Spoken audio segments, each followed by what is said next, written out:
Ei! E o tema hoje é intuição, resgate da intuição. 9 tarefas. A intuição é potência. Como alimentá-la, né? Esse nosso guia interno, a nossa bússola interna, que já nascemos com essa bússola, já nascemos com essa bênção, que é a intuição. Mas no decorrer da vida, nós vamos fazendo com que ela diminua dentro de nós. Como alimentá-la? E a ferramenta que eu vou usar aqui, mais uma vez, é esse livro sensacional, que me ajuda muito. Um livro de autocura, Mulheres que Correm com os Lobos. E o conto que fala sobre intuição e o resgate da intuição é Farejando os Fatos, o resgate da intuição como iniciação, a boneca no bolso, Vasalisa a Sabida. Então, através da interpretação desse conto, ela mostra 9 tarefas para nós resgatarmos a nossa intuição e seguir pela vida mais fortes, mais assertivas, com mais clareza e com mais saúde. Na verdade, a meta deve ser a recuperação e o resgate da bela forma psíquica natural da mulher. Os contos de fada, os mitos e as histórias proporcionam uma compreensão que aguça nosso olhar para que possamos escolher o caminho deixado pela natureza selvagem.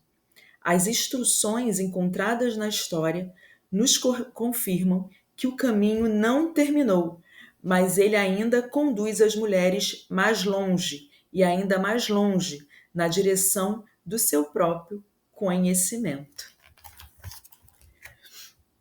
Então, você está pronta para afiar a sua intuição? Você ouve a sua intuição? Você sabe como acessá-la? Consegue saber quando é sua intuição dizendo algo importante e quando é o ego querendo te manter no lugar de sempre? Ou pior, te colocando em mais uma enrascada? O conto russo Vasalisa fala sobre o despertar da intuição na psique feminina e como alimentá-la e nutri-la. Para compreendermos esse conto, precisamos considerar que todos os personagens representam a psique de uma única mulher. O conto fala de uma psique que passa por um processo de iniciação representado pelo cumprimento de várias tarefas. Com a realização dessas tarefas, a intuição é ativada na psique de Vasalisa. Então, existe todo um processo de maturação para a intuição acontecer e ficar mais forte em um momento da nossa vida. E se por motivos externos essa maturação da intuição não aconteceu, nós podemos resgatá-la em qualquer tempo, em qualquer momento. Isso é incrível. Então, eu vou contar aqui o conto. Vou contar o conto. Vou contar a história aqui da Vasalisa.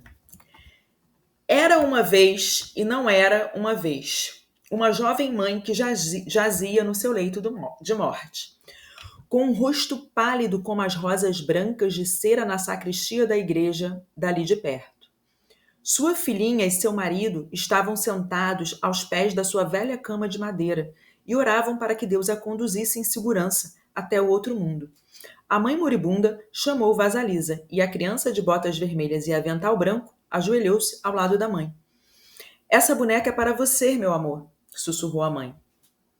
E da coberta felpuda ela tirou uma bonequinha minúscula, que, como a própria Vasalisa, usava botas vermelhas, avental branco, saia preta e colete todo bordado com linha colorida. Estas são as minhas últimas palavras, queridas, disse a mãe. Se você se perder ou precisar de ajuda, pergunte à boneca o que fazer. Você receberá ajuda. Guarde sempre a boneca. Não fale a ninguém sobre ela. Dê-lhe de comer quando ela estiver com fome. Essa é a minha promessa de mãe para você, minha bênção, querida. Minha bênção, querida. E com essas palavras, a respiração da mãe mergulhou nas profundezas do seu corpo, onde recolheu sua alma e saiu correndo pelos lábios, e a mãe morreu. A criança e o pai choraram sua morte muito tempo. No entanto, com o campo arrastado pela guerra, a vida do pai voltou a verdejar por entre os sulcos, e ele desposou uma viúva com 2 filhas. Embora a nova madrasta e suas filhas fossem gentis e sorrissem como damas, havia algo de corrosivo por trás dos sorrisos que o pai de Vasalisa não percebia. Realmente, quando as 3 estavam sozinhas com Vasalisa, elas a atormentavam, forçavam-no a lhe servir de criada, mandavam-no cortar lenha para que sua pele delicada se ferisse. Elas a detestavam porque Vasalisa tinha uma doçura que não parecia desse mundo. Ela era também muito bonita. Ela era solícita e não se queixava, enquanto a madrasta e as 2 filhas eram entre si como ratos no monte de lixo à noite. Um dia, a madrasta e suas filhas simplesmente não conseguiam mais aguentar Vasalisa. Vamos combinar de deixar o fogo se apagar, e então vamos mandar Vasalisa entrar na floresta para pedir fogo para nossa lareira, a Baba Yaga, a bruxa. E quando ela chegar até a Baba Yaga, bem, a velha irá matá-la e comê-la. As 3 bateram palmas e guincharam como animais que vivem na escuridão. Por isso, naquela noite, quando Vasalisa voltou para casa depois de catar a lenha, a casa estava completamente às escuras. Ela ficou muito preocupada e falou para a madrasta: "O que aconteceu? Como vamos fazer para cozinhar? O que vamos fazer para iluminar as trevas?" "Sua imbecil", reclamou a madrasta. "É claro que não temos fogo. E eu não posso sair para o bosque devido à minha idade. Minhas filhas não podem ir porque têm medo. Você é a única que tem condições de sair floresta adentro para encontrar Baba Yaga e conseguir dela uma brasa para acender nosso fogo de novo." "Ora, está bem", respondeu Vasalisa inocente. "É o que vou fazer." E foi mesmo. A floresta ia ficando cada vez mais escura e os gravetos estalavam sob seus pés, deixando-a assustada. Ela enfiou a mão bem no fundo do bolso do avental e ali estava a boneca que a mãe, ao morrer, lhe havia dado. "Só de tocar nessa boneca já me sinto melhor", disse Vasalisa, acariciando a boneca no bolso. A cada bifurcação da estrada, Vasalisa enfiava a mão no bolso e consultava a boneca. "Bem, eu devo ir para a esquerda ou para a direita?" A boneca respondia sim, não. "Para esse lado ou para aquele lado?" E Vasalisa dava à boneca um pouco de pão enquanto ia caminhando, seguindo o que sentia estar emanando da boneca. De repente, um homem de branco num cavalo branco passou galopando e o dia nasceu. Mais adiante, um homem de vermelho passou montado num cavalo vermelho e o sol apareceu. Vasalisa caminhou e caminhou, e bem na hora em que estava chegando ao casebre de Baba Yaga, um cavaleiro vestido de negro passou trotando e entrou direto no casebre. Imediatamente fez-se a noite. A cerca feita de caveira e ossos ao redor da choupana começou a refulgir com um fogo interno, de tal forma que a clareira ali na floresta ficou iluminada como uma luz espectral. Ora, Baba Yaga era uma criatura muito temível. Ela viajava não num coche nem numa carruagem, mas num caldeirão com o formato de um grau que voava sozinho. Ela remava esse veículo com um remo que parecia um pilão e o tempo todo varria o rastro por onde passava, com uma vassoura feita de cabelo de alguém morto há muito tempo. E o caldeirão veio voando pelo céu, com o próprio cabelo sebento de Baba Yaga na esteira. Seu queixo comprido era curvado para cima e seu longo nariz era curvado para baixo, de modo que os 2 se encontravam no meio do caminho. Baba Yaga tinha um ínfimo cavanhaque branco e verrugas na pele adquiridas com seus contatos com sapos. Suas unhas manchadas de marrom eram grossas e estriadas como telhados, e tão compridas e recurvas que ela não conseguia fechar a mão.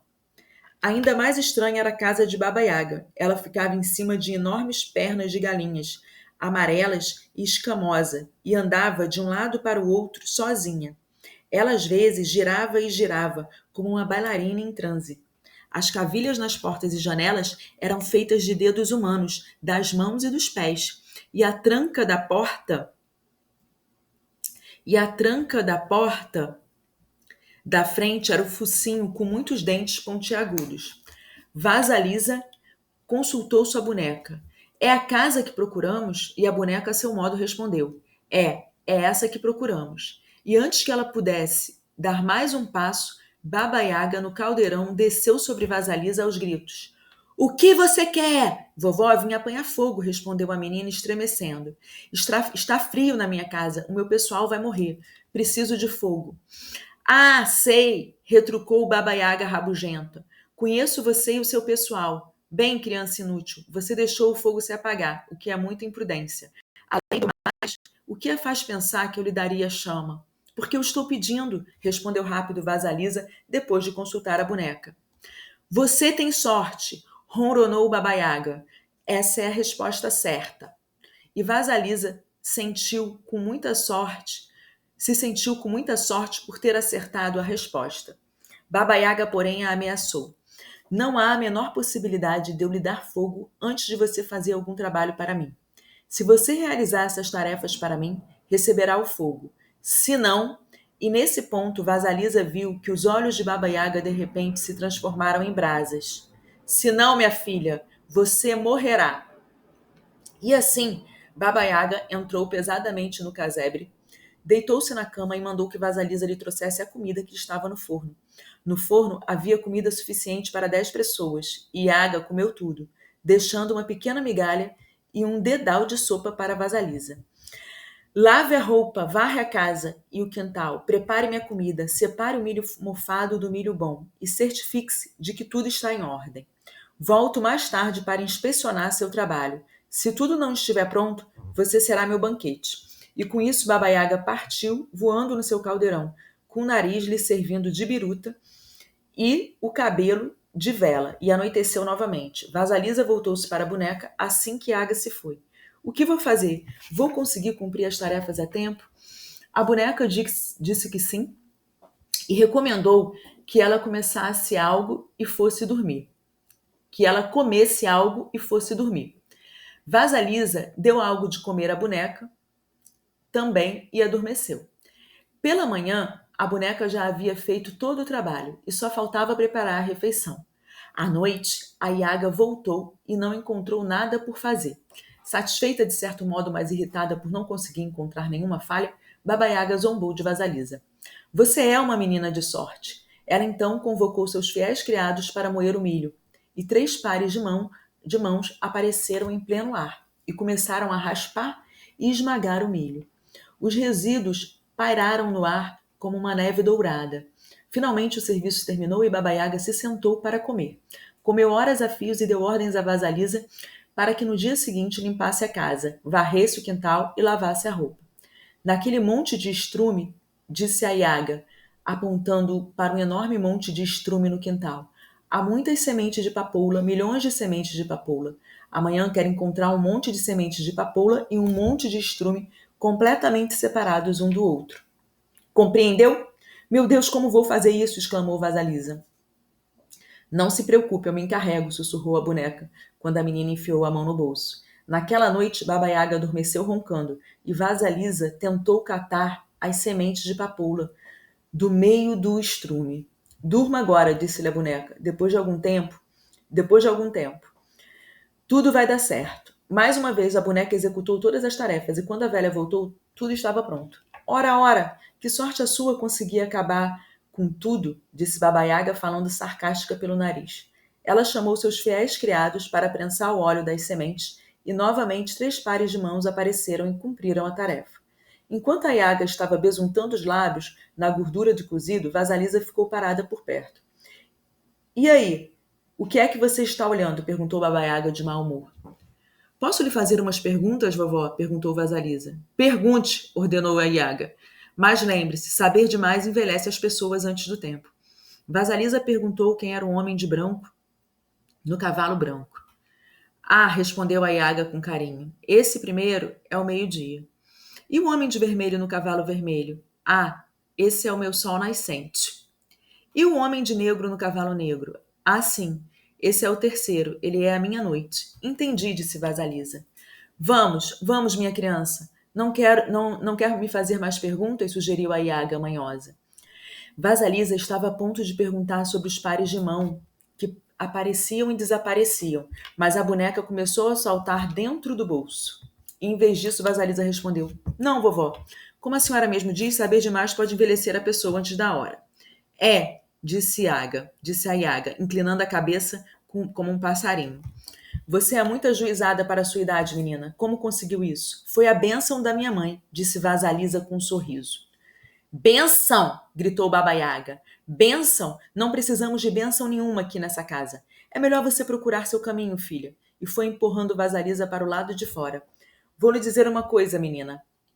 Olha aqui. Baba Yaga tirou uma caveira de olhos candentes da cerca e a enfiou numa vara. Pronto, leve essa caveira na vara até a sua casa. Isso. Esse é o seu fogo. Não diga mais uma palavra sequer. Vá embora. Vasalisa ia agradecer a Yaga, mas a bonequinha no fundo do bolso começou a saltar de cima para baixo, e Vasalisa percebeu que deveria só apanhar o fogo e ir embora. Ela voltou correndo para casa, seguindo as curvas e voltas da estrada com a boneca lhe indicando o caminho. Era noite e Vasalisa atravessou a floresta com a caveira numa vara, com o brilho do fogo saindo pelos buracos dos ouvidos, dos olhos, do nariz, da boca. De repente, ela sentiu medo dessa luz espectral e pensou em jogá-la fora. Mas a caveira falou com ela, insistindo para que ela se acalmasse e prosseguisse para a casa da madrasta e das filhas. Quando Vasalisa ia se aproximando da casa, a madrasta e suas filhas olharam pela janela e viram uma luz estranha que vinha dançando pela mata. Cada vez chegava mais perto. Elas não podiam imaginar o que aquilo seria. Já haviam concluído que a longa ausência de Vasalisa indicava que ela, a essa altura, estava morta, que seus ossos haviam sido carregados por animais, e que bom que ela havia desaparecido. Vasalisa chegava cada vez mais perto de casa, e quando a madrasta e suas filhas viram que era ela, correram na sua direção, dizendo que estavam sem fogo, desde que ela havia saído, e que por mais que tentassem acender um, ele sempre se extinguia. Vasalisa entrou na casa sentindo-se vitoriosa por ter sobrevivido à sua perigosa jornada e por ter trazido fogo para casa. No entanto, a caveira na vara ficou observando cada movimento da madrasta e das suas filhas, queimando-as por dentro. Antes de amanhecer, ele havia reduzido a cinzas aquele trio perverso. E assim termina com um final abrupto para abalar as pessoas, tirando-as do conto de fada e as devolvendo para a realidade.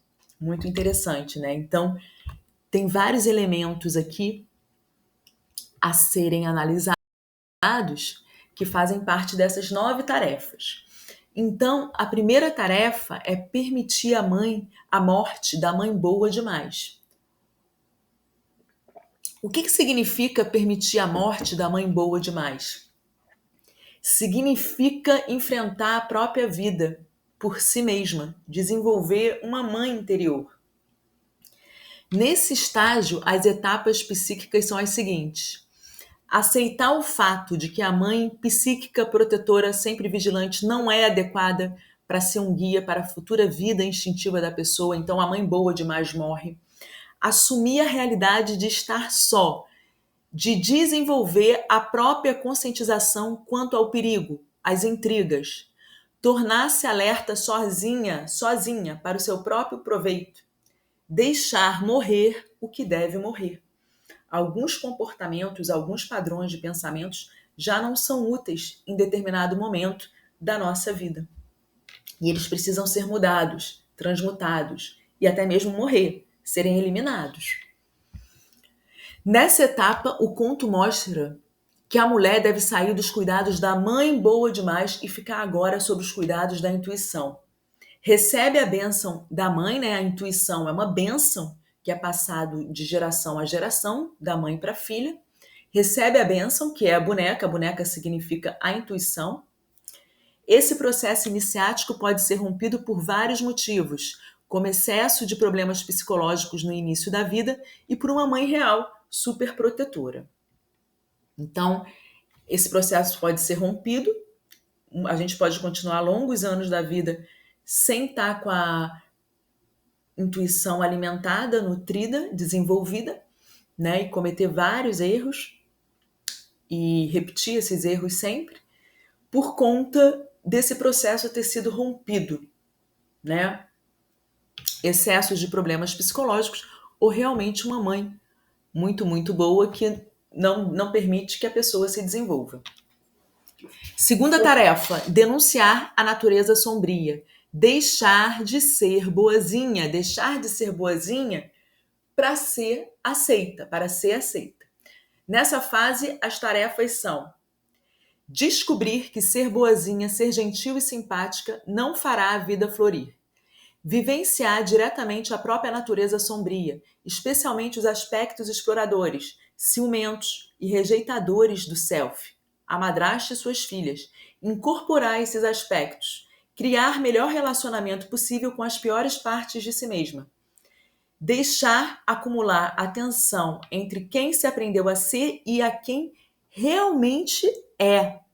Trabalhar, afinal, no sentido de deixar morrer o velho self para que nasce o novo self instintivo. Então, na medida que eu vejo que eu tenho sombras, né, e que eu preciso enxergar isso, eu tenho que ser honesta e deixar de ser boazinha. Às vezes a pessoa me chama para alguma coisa, eu não quero ir, eu vou porque eu quero ser boazinha, quero ser agradadora, quero ser aceita. Então eu falar, não quero ir. Reconhecer a minha verdade. Nessa fase, olhamos para aspectos sombrios de nós mesmos e à nossa volta. Afinal, reproduzimos no externo o que vai no nosso interior. A integração desse conteúdo nos ajuda a enxergar as coisas como são. Então, sem fantasias infantis, sem negação, desfazendo aí ilusões, enxergar o que realmente é. Terceira tarefa, navegar nas trevas. E aí nós temos que ter, significa o quê? Ter forças para suportar o que se vê, né? Para suportar o que se vê em relação a mim mesma e em relação ao externo.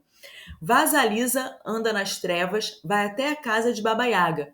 Ela recebe orientações da boneca. Nesse estágio, são essas as tarefas. Consentir em se aventurar a penetrar no local da iniciação profunda, ou seja, a entrada na floresta, e começar a experimentar um sentimento luminoso, um sentimento místico e aparentemente perigoso de estar imersa no poder intuitivo. Aprender a desenvolver a sensibilidade ao inconsciente misterioso no que se relaciona ao direcionamento e confiar exclusivamente nos próprios sentidos interiores. Nessa autoconfiança aí se desenvolvendo. Aprender o caminho de volta para a casa da mãe selvagem, obedecendo às instruções da boneca. A mãe selvagem não é boazinha. A mãe selvagem vai nos colocar para trabalhar. Aprender a nutrir a intuição, alimentar a boneca. Deixar que a mocinha frágil e ingênua morra ainda mais. Transferir o poder para a boneca, ou seja, para a intuição. Acreditar que algo além vai fazer por mim o que eu não consigo fazer sozinha, que eu posso empreender tarefas grandiosas, que vai ser resolvido. Dentro de mim tem essa força.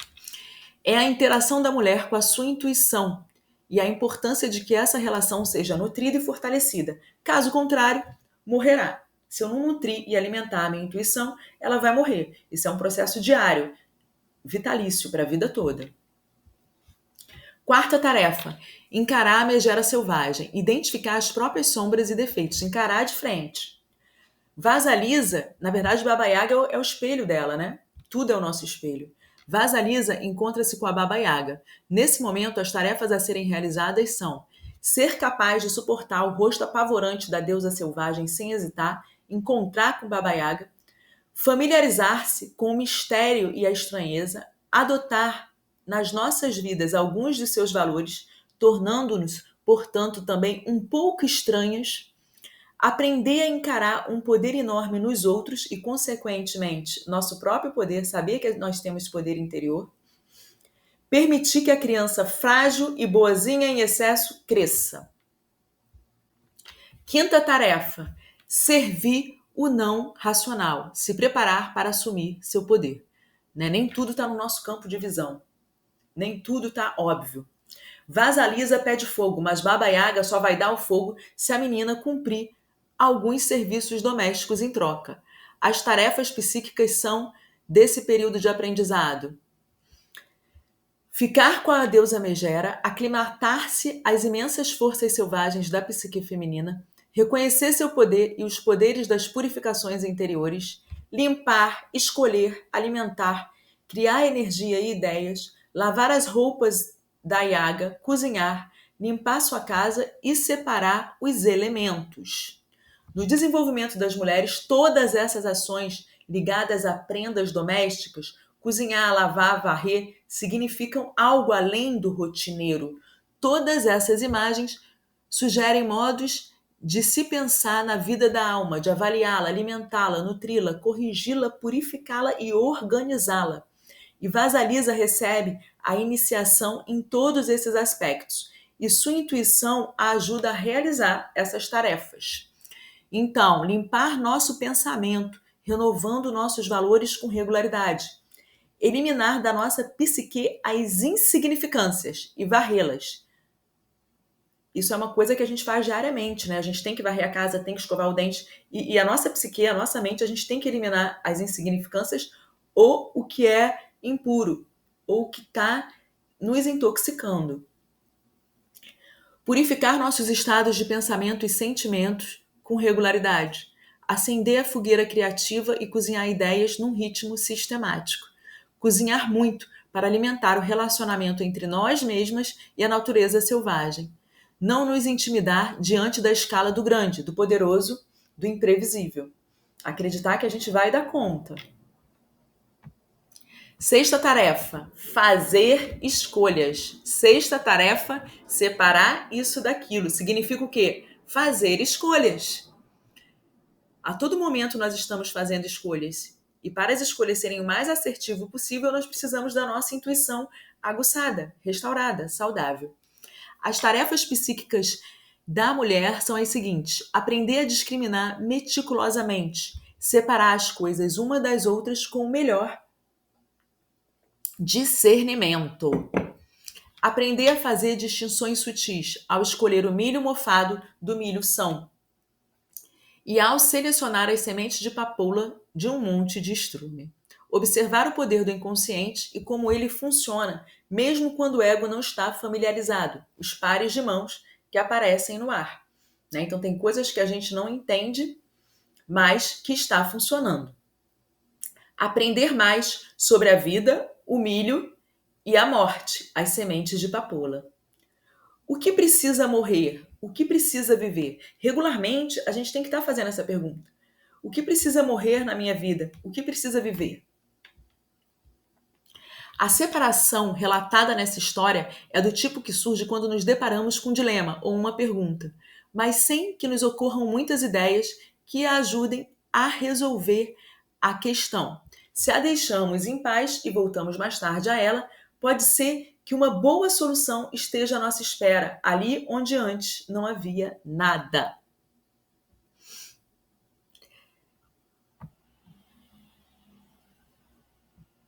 Sétima tarefa: perguntar sobre os mistérios.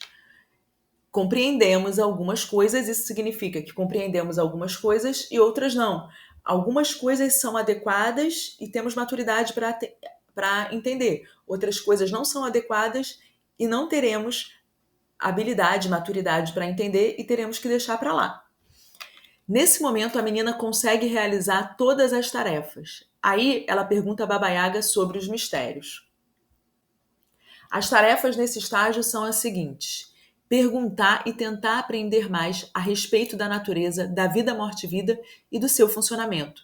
Vasalisa pergunta sobre os cavaleiros, né? O negro significa dissolução de antigos valores, o vermelho, a morte de velhas ilusões, e o branco, novo conhecimento.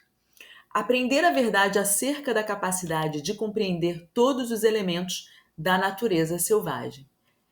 É nesse ponto que Vasalisa aprende que saber demais pode envelhecer a pessoa antes do tempo, né, gente? É quando ocorre quando a gente é criança e tem acesso a informações que corrompem a nossa ingenuidade, que a gente não tem maturidade para aprender, né? Então, Tudo tem o seu tempo de compreensão e tem coisas que a gente vai passar pela vida e não vai entender. Aceitar que existem esses mistérios, né? E está tudo bem. 8ª tarefa, de pé nas 4 patas, se sustentar nas próprias pernas. Isso significa ser o seu próprio apoio, ter um auto-apoio, né? Se sustentar nas próprias pernas, caminhar por si mesma. Baba Yaga sente repulsa pelo fato de Vasalisa ter recebido a bênção da mãe. Fica sabendo da existência da boneca e manda a menina embora com a caveira e o fogo dentro dela.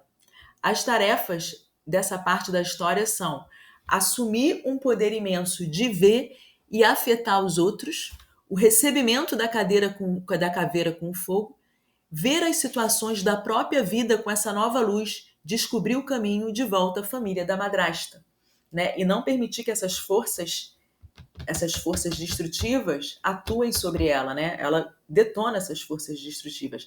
A caveira significa essa sabedoria ancestral, né? A luz, a iluminação, enxergar. A caveira com o fogo que a Baba Yaga dá a Vasalisa é um símbolo da velha, uma ancestral sábia. Uma ancestral sábia que a garota deverá carregar pelo resto da vida. Ela está iniciando Vasalisa no legado matrilinear do conhecimento, o que permanece íntegro e vicejante na psique. A morte da mãe boazinha demais mostra que precisamos contar conosco mesmas para lidar com desafios da nossa alma e da nossa vida. Não podemos terceirizar esses desafios. O trabalho é só nosso, o trabalho é só meu. E eu tenho forças internas para isso. Eu tenho ferramentas para desenvolver esses trabalhos. 9ª tarefa, reformular a sombra. Não temer o próprio poder. Vasalisa volta para casa com a caveira incandescente na vara. Ela quase a joga fora, mas a caveira a tranquiliza. Uma vez de volta a casa, a caveira observa a madrasta e as suas filhas, queimando-as até reduzi-las às cinzas. Vasalisa tem uma vida longa e feliz daí em diante. A luz da caveira vê o que vê, não dá para desver. É preciso fazer alguma coisa quanto a isso, né? E a sabedoria que ela adquiriu, ela elimina esses predadores, né? Ela consegue eliminar esses poderes destrutivos que a impediam de florescer, né? Então, quando é muito interessante essa passagem, né? Que ela na volta com a caveira na mão, ela quase quer desistir, né? Ela tá chegando no ponto alto da maturação da intuição, do resgate da intuição, e ela quer desistir. Quantas vezes nós não estamos num processo, né, em que estamos finalizando um ciclo e a gente quer desistir, né, e queremos desistir.